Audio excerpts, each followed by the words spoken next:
Welcome back અને આગળ વાત કરવી છે એક મોટા સમાચાર કે હરિયાણામાં આજે ઇલેક્શનની તૈયારીઓ થઈ રહી છે કારણ કે હરિયાણા એક એવું રાજ્ય કે ભાજપ અને કોંગ્રેસ બંને એડી ચોટીનું જોર લગાવી રહ્યા છે।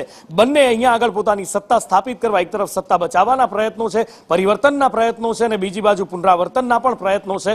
આજે આખરે મતદાનની શરૂઆત થઈ છે હરિયાણામાં। ક્યાં કેટલું મતદાન અને શું જોવા મળી રહ્યું છે આ મતદાનની અંદર, અજય પાસેથી જાણીએ।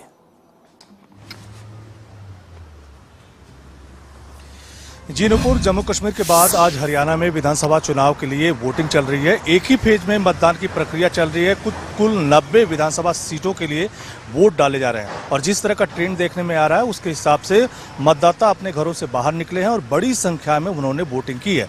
अभी तक के परसेंटेज की अगर बात करें शाम 4 बजे तक तो 54.58% करीब वोटिंग हुई है। लेकिन सबसे ज़्यादा जो है ट्रेंड जो है या कह सकते हैं परसेंटेज वोटिंग यमुनानगर में देखने को मिली है, जहां पर 63% वोट मिले हैं और उसी के बगल में मेवात है जहां पर करीब 60% वोट मिली है।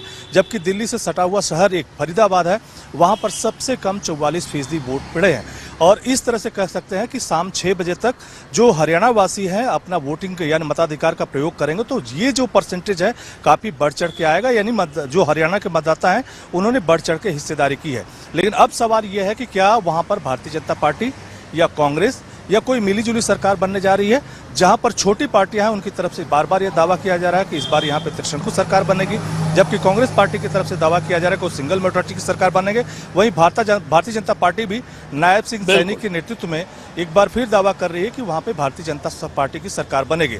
6 बजे तक वोटिंग होगी। एग्जिट पोल भी जम्मू कश्मीर और हरियाणा के आने वाले हैं, देखना है कि उसमें क्या होगा।